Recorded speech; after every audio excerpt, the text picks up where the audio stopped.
On the table today we have imaginext Collectible Figures Series 2. It's about time these had made it to store shelves. I kept finding boxes of Series 1 and was getting really antsy. Finally today though, at Walmart on an end cap, I discovered the Series 2 bags sitting on a Series 1 display of all things. And finally we can tear these open and discover what crazy cast of characters we have this year. Here is the package art for Series 2, a bright green pack, easy to find. It looks like there's only 8 figures to collect this time maybe, as I'm only counting 8 figures pictured up front here on the bag. And on the back here, if you go by the numbers, I only found 8 different numbered bags. So we'll find out more if that is right. I love the back of the package here with the guy with the mystery question mark and the little question mark over accessory. That's always pretty funny. Anyhow, let's find out what we got. Let's start with the number 25 bag and get this thing going. I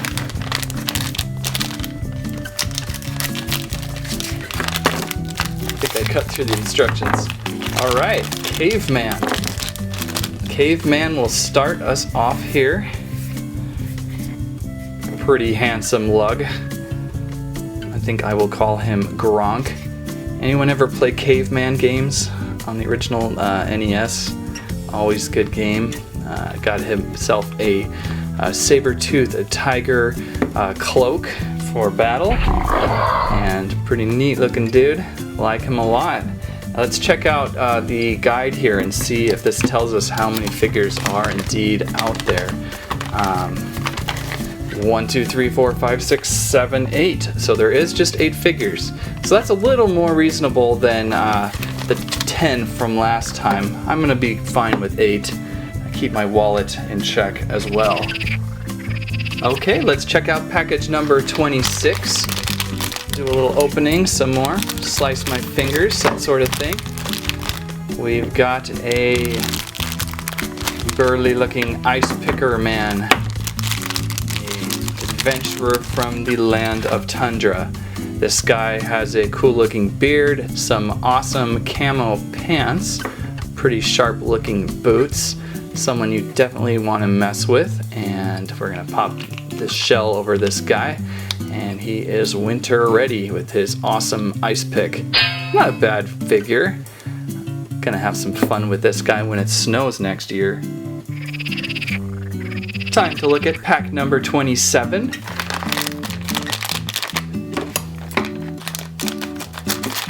I keep cutting the instructions. They're crammed in there. Ah, we have a sheriff. It seems like everyone these days has a big shell suit to put on. We've got a really cool looking sheriff by himself. I kind of like that without this hat, trench coat thing going on. It's a little awkward and kind of interesting getting that on his head. Doesn't really fit very well. Pretty neat accessory though with the lasso. Although it would have been nice to have a gun, but maybe they're trying to be a little more PC with weapons. Pretty neat little figured guy. Opening up bag number 28.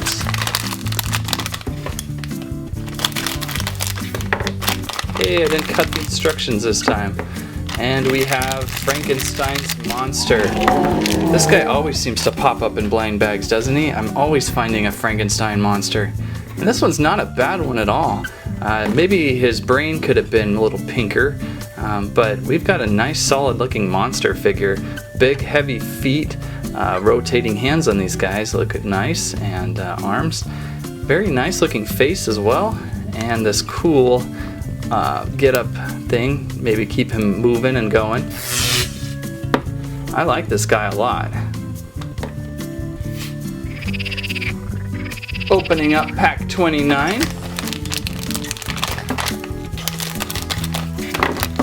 This guy just jumps out. We have the, what would you call this fellow? The Jungle Adventurer.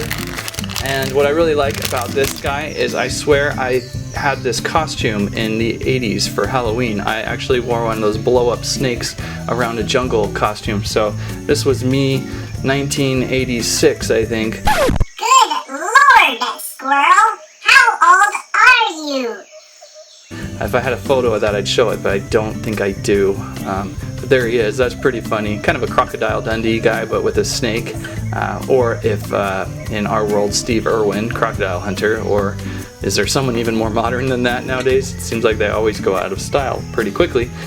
Anyhow, there is Jungle Adventurer. Neat. And now for pack number 30.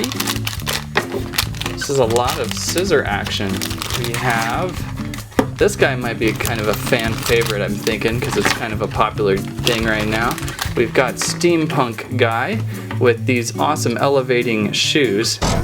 And makes this guy twice as tall as a normal figure with these tall shoes. And awesome cape. Look at him, he's not even fitting on camera right now. Very League of Extraordinary Gentlemen like. This guy is all sorts of clever. I think they really put their thinking caps on for creating this guy, and he will be a fan favorite. Keep in mind the number 30 guy here with the awesome legs extension. Pretty fun guy, totally awesome. Getting close to the end, here's pack number 31. This is a fellow I've been looking forward to. It is, what would we call this guy? Bigfoot man or sloth man, Yeti man, something like that. Pretty funny. I'm surprised that this guy has a guy underneath actually. On the package I thought it was just going to be a monster, but it is a guy in a costume, so you can sleep at night. But he's a pretty funny looking monster guy. Comes with a fish as a weapon, and that's pretty creative. I like that. Or is that a weapon, or is that just his dinner? Pretty neat. I think this guy's my second favorite after Steampunk guy. And finally, the 32 pack. Remember, the number is right up there. Don't forget to look there. And we'll open this guy. We've got Wingsuit Man to finish things off. Kind of a perfect guy for the Squirrel Stampede channel. Open this guy up a little bit, and like his little mohawk round head, and kind of a little trickier to get this guy going. You gotta fit those arms just right into his wingsuit, and I'm doing a horrible job. And there we go, Wingsuit Man in green. I kind of wish he was in yellow, but that's okay. This would be kind of a lot of fun to play with, actually. Oh, sorry, dude. Woo! Yeah, I like him. Very nice. Another creative figure for Series 2. And there's the cast for Series 2. A neat little collection of imaginext figures. Kind of on the earthy side with the browns and the greens and the grays. Good and the bad. I think it's nice that we only have 8 figures this time. Easier to get. They're all clever and make for a nice assortment. The bad would be, once again, they've skipped the girls. It would have been nice to have at least 2 female figures in the set. They're cutting out a huge cast of characters by not including a female character. I think the best of the series is the Steampunk guy and the Sasquatch there. I like imaginext, they do well. That's what I have to say about that. Hey wingsuit guy, Flying Squirrel wants his suit back.